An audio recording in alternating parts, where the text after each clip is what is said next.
Hi guys, welcome to my channel Confessions of a Gaming Mum. So this is a video I feel very motivated to do. Normally I don't have the time to do these sort of one-off videos, but I'm making the time to do it because obviously this is a big year, it's a big event for us as Tomb Raider fans. It's the 25th anniversary of Tomb Raider 1. Can we believe it? It's like, God, if you need more of a reminder of how old you are. Anyway, so yes, I wanted to do a video basically about what I can, or what I'm wanting to see from the developers, from Square Enix, from Crystal Dynamics, on how they're going to celebrate the 25th anniversary, because quarter of a century, it's a big celebration year. So yes, I want to see what we've got ahead of us from there, and also I do want to dive into something that was, or that has been really sort of picked up on, and they are going with quite a bit at the moment, which is unifying the timelines of each of the games.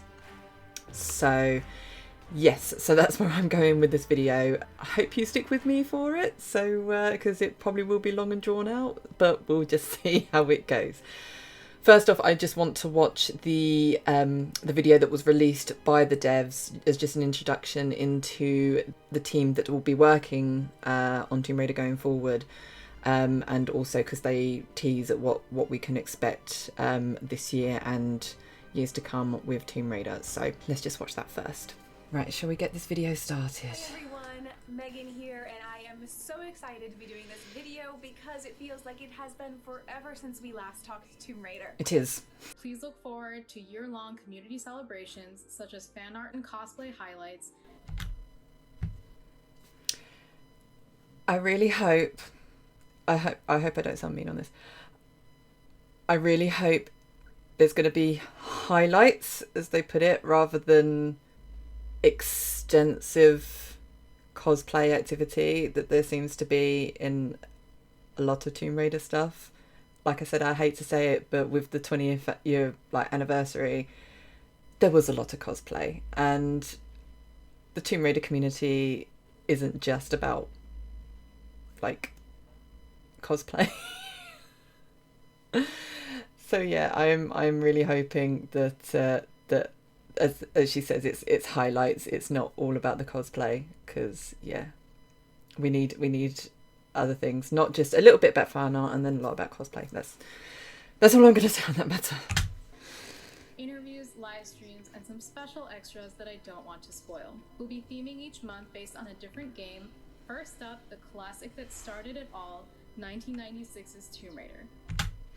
I love that idea, the fact that they're actually going to go with a full month for each and every game, because there is so much that you can do with each and every game, and there's going to be so many fans out there, like new fans, old fans, where there's going to be games that they've never even considered. So the fact that they're actually going to take that time to really delve into those games, and that's what I really hope they use that time towards, is just really delving into each game, just to give fans that wouldn't necessarily consider those games before, might give them a newfound appreciation for them.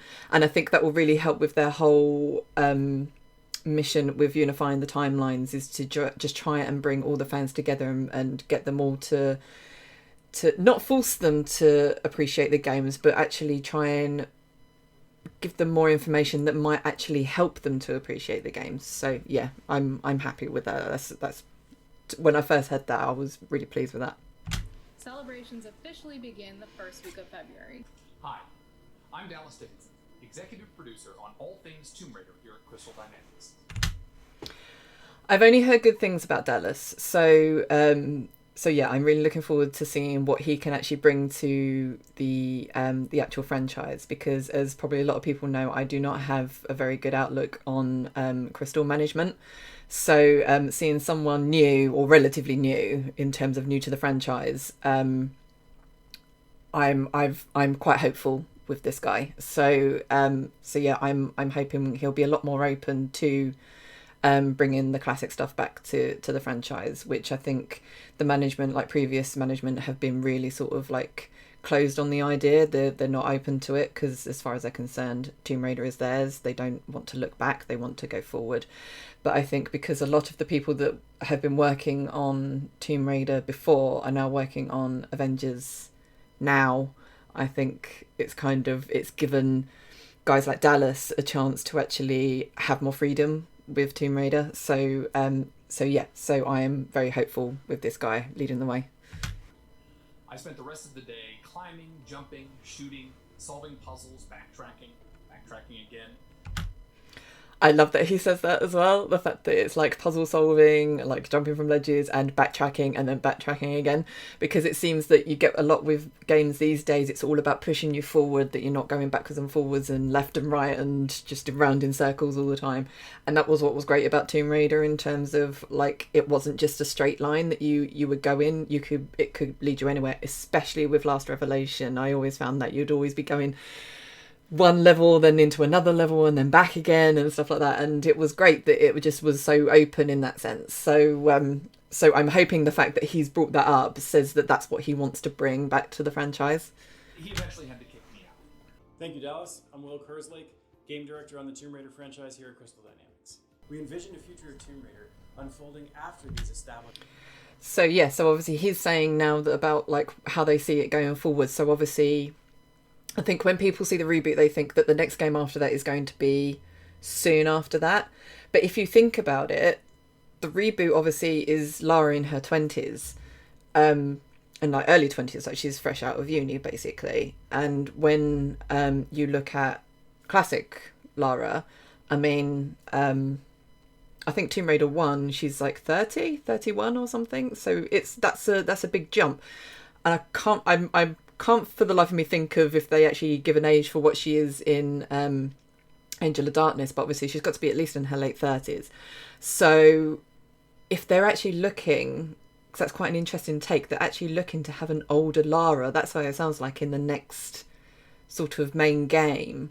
So not only are you having a female protagonist, you're having an older female protagonist. And to me, that's quite a big thing, to have an older woman in an adventure game. I mean, Nathan Drake, how old was he in the last Uncharted? He was getting on. So it could be that we have a Lara that's like that sort of Nathan Drake age, greying hair and stuff like that, a few wrinkles around the eyes and stuff. So it's a really interesting idea that he's put across there, I think. If that's what they're going for, I would assume that's what they're going for. The fact that he's saying that they want to push for after the classic games have been released, or after they were set, sort of thing. So that would be mid to late 30s Lara. Telling stories that build upon the breadth of both core design and Crystal Dynamics games, working to unify these timelines. That's the big thing, unifying the timelines. I don't think it would be possible to really do it where you're going to have every single fan happy with it, but I like what they're trying to do with it, in terms of trying to bring each pocket of the fan base together, because it's been separated for so long and everyone's been at war with each other. Yes, you have the odd few that don't, but it's something that I think Crystal need to really take control of, and the fact that they're actively now saying that they want to unify the timelines.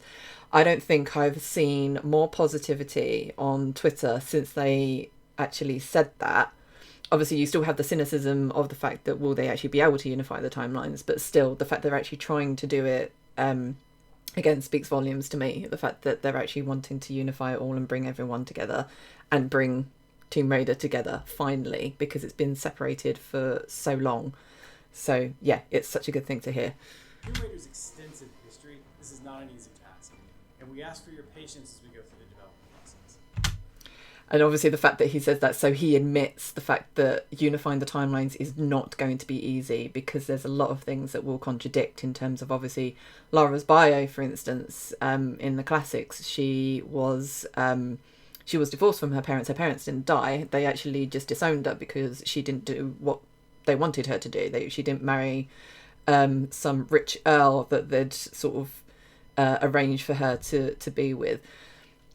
when in the reboot and like Legend Anniversary Underworld, it was she wanted to do archaeology because her father had done it before her, and it was to sort of help her family and like her family's legacy and stuff like that. So it's a very, very different timeline you're dealing with.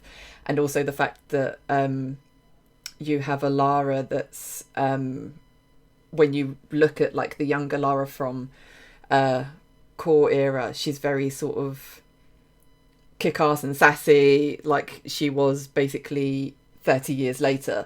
But with reboot Lara, she seems to just be sort of like a wilting flower sort of thing. It's only as she's gone, the things that she's gone through, that's actually made her the person that she is. So it's developed her along the way. So yeah, I think they're going to have a lot of issues trying to do it, and I'm glad he did actually say please be patient with us, because I'm hoping that means that they are really going to think about this and they're really going to try and bring them together as much as possible. So Netflix, Legendary Television, and DJ2 Entertainment are teaming up on a Tomb Raider animated series. This is seriously one of the best ways to kick off our TR25 celebrations ever. So yes, I'm super stoked about the anime, the Netflix anime that's coming out. I'm really intrigued to see it, and I do actually have a theory about how they're going to try and use that in terms of with the timelines. So yeah, so that's what we have to look forward to. Okay, so now we've watched the video, I want to like just talk about what I was actually hoping to see going forward with the 25th anniversary celebrations. As I did point out while we were watching that video, is that obviously they are hoping to do a lot of community stuff, which is great. I'm just hoping that they don't concentrate on cosplay too much, because it does get a bit tiresome sometimes when like all they seem to be showing is cosplay. I mean, cosplay is a great hobby if you can get into it, and there are some very talented cosplayers out there, but it doesn't begin and end with cosplay. So I'm just really hoping that they take sort of full advantage of the artistic talent that the Tomb Raider fan community has proven time and time again that they have, not only from Tomb Raider level editor, fan art like digital and paint, pencil, drawing, anything, writing. There's so many fan novels that are out there, and music. You've got so much music out there as well that you can listen to that fans have created from scratch. There is just so much, and you've got like so many projects out there that are all fan based. Again, Dark Angel project, like massive huge undertaking of a project, like music wise, with Peter Connolly himself like getting involved. So it's just, we like, there's so much stuff that Tomb Raider fans have been so sort of talented and artistic enough to be able to bring to life. And again with like Tomb Raider Anniversary Edition and like just things like that that have come to light purely through the hard work and dedication of the fandom. It's great that they're focusing on the fandom and the community. So I'm hoping that they are broad in terms of looking at everything pretty much. So as I said in the as we were watching the video, in terms of, I love the fact that they're spending each month concentrating on each game, because I'm just hoping that they actually really take a full advantage of each of those months to just really dig deep into each of those games, whether it's like behind the scenes footage, concept art, like scrapped music, scrapped levels and scrapped characters and different things like that they can just really sort of bring to life and just like, or like just bring out to the public that no one has actually ever really seen before. So I really hope they take advantage of that. And also doing interviews with people that were there at the time, interviews with fans that were like, that became fans at the very beginning, like I was a fan at the beginning with Tomb Raider in 1996. So like talking to fans that were there at the time and or not even there at the time, it was that game that brought their love like of the Tomb Raider franchise really to the forefront of their lives, and how it changed them, how it affected them. So it gives other fans who may not really think that much about that particular game another insight into it, in terms of, because obviously you're going to have a fan that doesn't like this game but loves another game. So hearing another fan talk about why they like that particular game, it gives you a better understanding of obviously different tastes and why it, like, you might not have particularly thought about that part of the game. So you're like, oh yeah, that's something I've never really actually realised about that game. I should probably give it another go, and that sort of thing. Because you'll find that, like, I mean, you get it with the classic fans as well, in terms of they won't try the new games because they're new and they're different. But if they listen to the reboot fans as to why they're so important to them, or even to like Legend, Anniversary, Underworld fans as to why it's so important to them, you never know. It might trigger something in them that thinks, you know what, I might actually give this game a go, and they might enjoy it for what it's worth. And it's the same with reboot fans. Reboot fans at the moment don't really get a chance to play the original games. So like, it's very rare to find someone who played the reboot go back and play the original games, because it's so different. And I think taking these months and using each month as a way to celebrate each of the games will give those fans sort of an outlook on what those games are really about, and it might actually make them want to go and play them. And that actually leads on to the next thing that I would really, really, really hope to see for the 25th anniversary, and that is remasters of the games. Whether we'll get them this year, I highly doubt it, but it would be something that they could at least say that they're going to be working on, like getting them out there for the fans, or even just making them more accessible. Because, I mean, I'm currently at the moment, I've played through Tomb Raider 1 for my channel, for my live, like I've live streamed Tomb Raider 1 for my channel. First time I've ever played it on PC, because I usually played it on PlayStation, which I can't do now unless I was to fire up my PlayStation 3, which probably doesn't work now because my son's kicked the crap out of it. But that's the only way I can actually play. It's so restrictive in terms of how you can actually play the old games these days.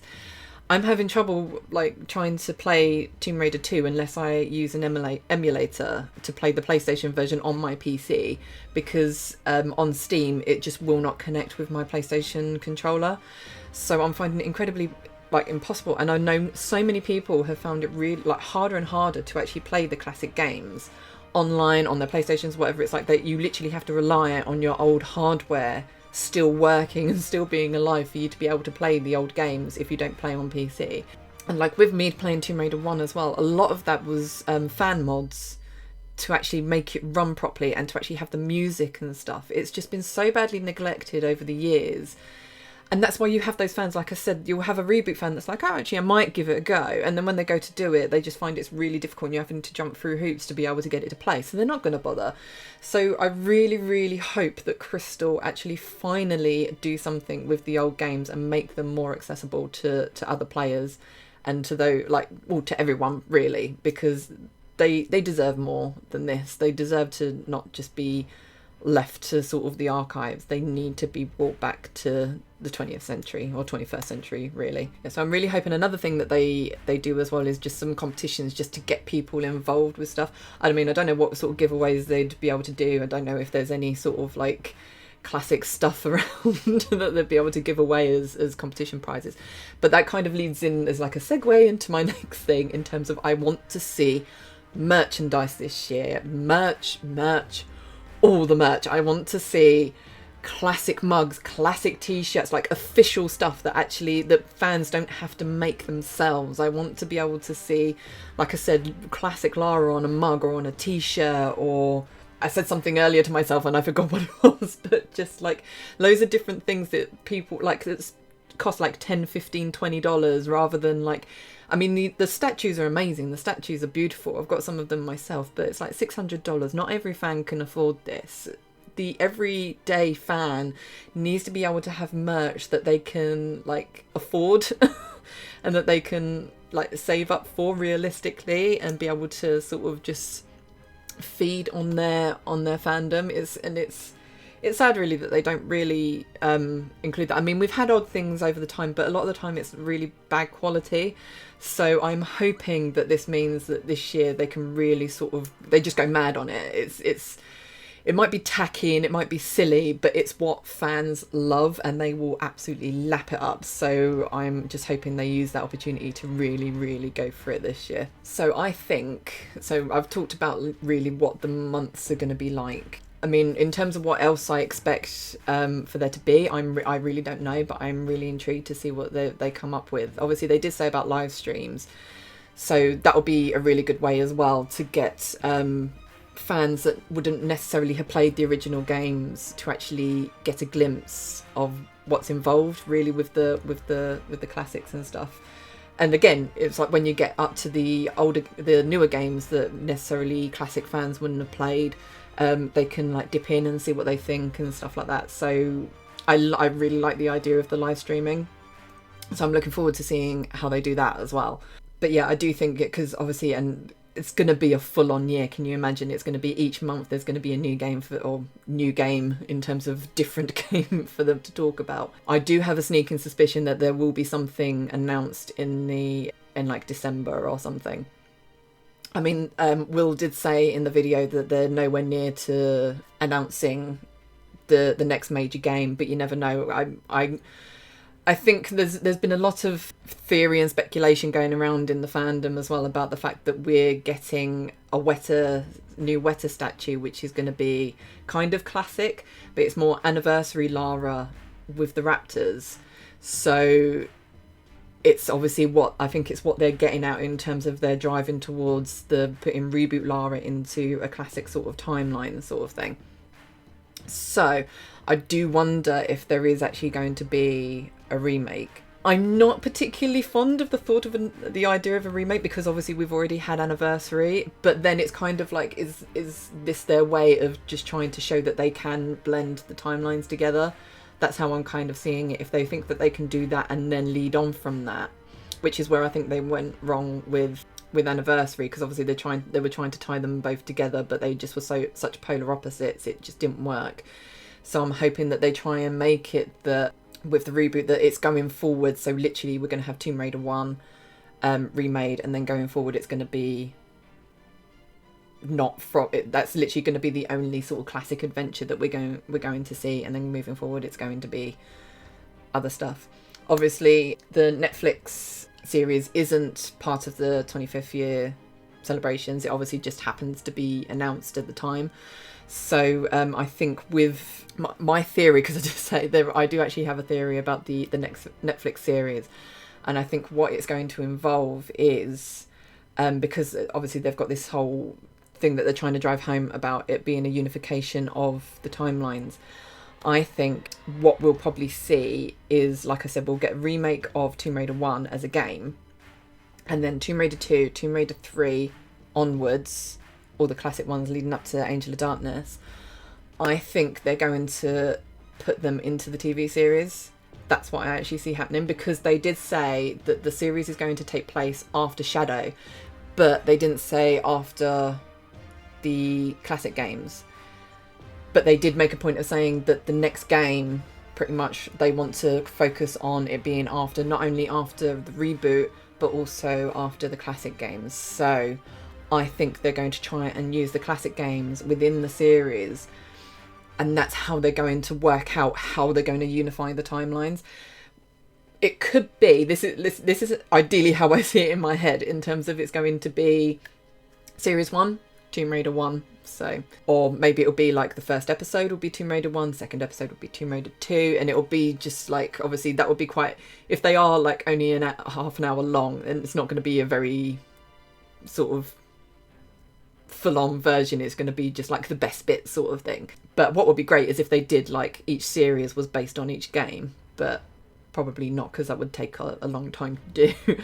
But yeah, I do highly suspect that what we'll see with the anime is that they're going to bring the classic games into anime and adapt it and use that to make reboot Lara into the classic Lara that we know. That's how I see it in my head. I could be wrong, I don't know, because obviously no one knows anything. We don't even know what Lara's going to look like. So yeah, that's how I see it working out. Don't hold me to that. I might be completely wrong, but yeah, I'm hoping that's what they do, because yeah, I mean, they talk about unifying the timelines, but how can you really do it unless you're going to actually remake all of the games? And I really don't see them doing that. That's going to be too much manpower into something that's not really theirs, and we know Crystal like to have things that are just theirs. So that's why we've had this issue in the past with Tomb Raider.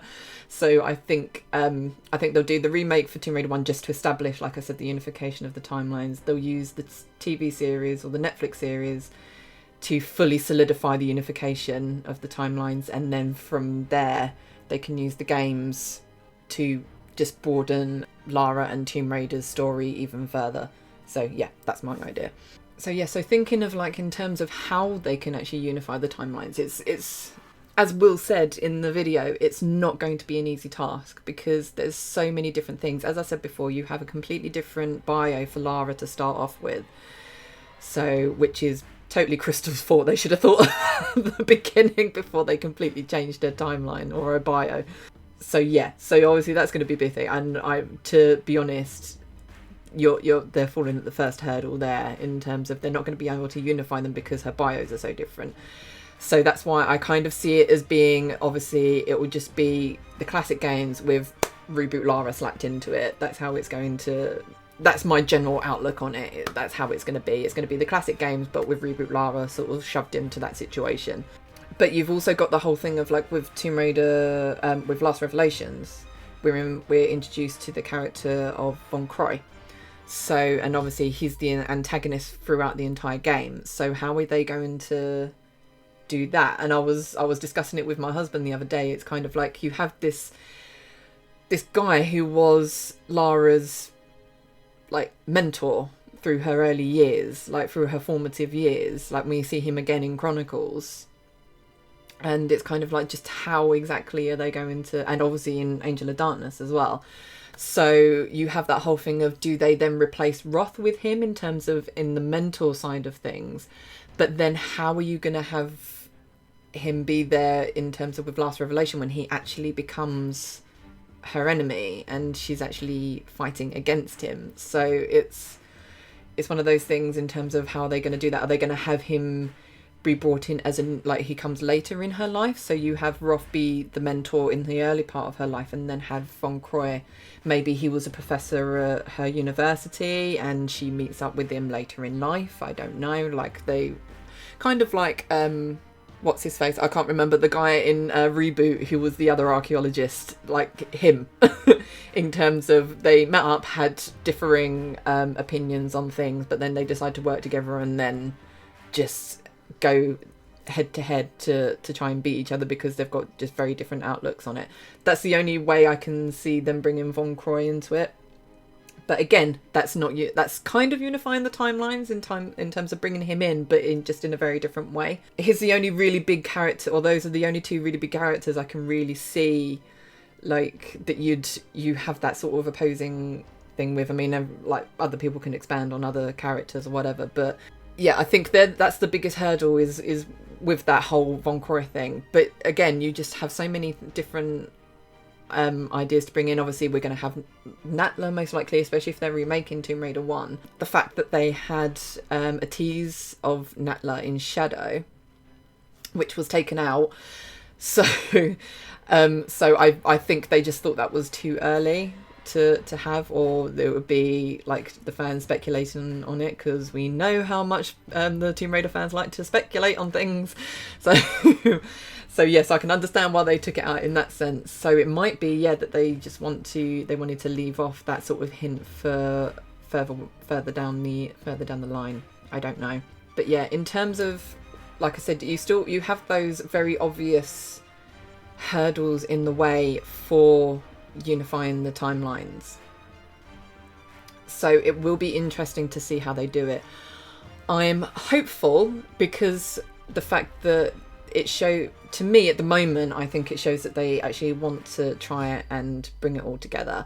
Because over the years I have been incredibly disappointed and let down by Crystal in terms of it just feels like they just want us, and they've said before, forget everything you know about Tomb Raider, forget everything you know about Lara.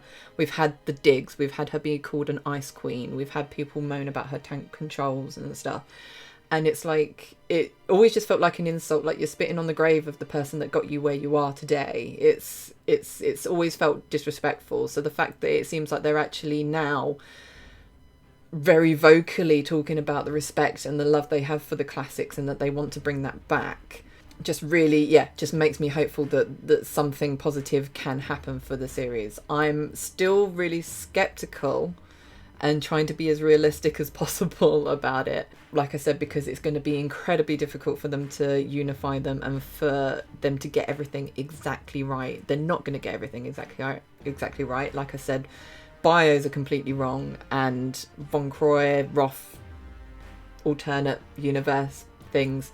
So yeah, it's not going to be spot on, but I hope they make an effort with it. That's what I'm getting at. But we also have to be realistic in the terms that obviously they want to make a game that makes money, so they're not going to go back to the because when people talk about the timelines, they're obviously talking about Lara's story, but we've also got to think about how the games are made as well, because the whole reason that we love Tomb Raider is because of playing the game, not just because Lara's in it. We love the game because we love the gameplay. So the fact, like I said, it was uplifting to hear Dallas talking about solving puzzles and backtracking again. So he's talking about physically having to run around a room and just having to keep backtracking to be able to solve a puzzle and to get to the next level. So I'm hoping that they bring elements from the classic games back into Tomb Raider. Whether or not we're going to get exactly like that sort of formula, I really doubt we're going to get that sort of thing. I think it will be more a mixture of the two, and I'm just hoping that they make it so it's not all about the combat. To me, Tomb Raider is not about the combat. If they're going to have combat in the game, I'm hoping they make it like it is in Shadow, in terms of you can actually put the combat to easy, so it's not something you particularly have to worry about. It's more you want to work on the puzzles and story and stuff. So I'm hoping that they, like I said, it becomes that the combat isn't the main thing of the game. It's like having to sort of shoot your way through waves upon waves of enemies. It should be about the puzzles. It should be about the problem solving. And I hope they bring that back to the franchise. But again, like I said, we have to be realistic in terms of Crystal were going to do what makes them money. And obviously the reboot has made a lot of money in the past. Shadow being the one that's been the least successful, and probably the one that classic fans think is the closest to a classic game that we've had. So take that as you will in terms of what we're actually going to get in terms of gameplay and stuff. So like I said, hopeful but realistic. So classic fans, don't get your hopes up. Reboot fans, I don't think you have too much to worry about in terms of how much is going to change going forward. I'm hoping they just bring in more challenging aspects to it. So obviously you'll have fans that want more combat, because Reboot has tons of combat, so they can turn the combat up to hard but put the puzzles on easy and different things like that. So that's what I'm hoping, they still bring in that element of being able to choose which level of difficulty you're going to have for each element. So puzzles, traversal and combat. Hopefully they'll still keep that. So that's my one big hope that they'll do. But in terms of that, I can't really think of anything else that I wanted to say in terms of like my theories. It's still very early days. We've got one more day left until when I'm recording this anyway. I don't know when it's going to be released. I'm going to try and get it out as soon as I can. But yeah, we don't know what's going to happen going forward in terms of for the celebrations. But I'm really hoping that they do make the most of getting the community involved and bringing to us as many Tomb Raider goodies as possible, and just not all about cosplay, please. So yes, I do hope you enjoyed this video. Whether you agree with me or not, please let me know. Do comment below and tell me what you think. Do you have any theories about the next games going forward? And what are you hoping to expect with the celebrations this year? Are you doing anything yourself? Have you got any sort of artwork that you're working on? Are you working on music or a story or anything? I'd love to know. Please let me know, because I really want to get the community talking, and it's a great way of I think this is such a great way of getting the fans talking and coming together finally, because we've been so split in the last few years. So I'm really looking forward to seeing the community as a whole rather than just being in our little sections. So yes, please do comment below, and please be respectful for people that don't have the same opinion as you. Please comment below on what you're hoping to see going forward, whether it be for the celebrations or the next game. And if you did enjoy this video, then please leave a like, really helps my channel. You can also subscribe as well if you haven't already. You can follow me on social media as well. My links will be down below. And on that note, I'll say love you guys, and I shall see you in the next video. Bye!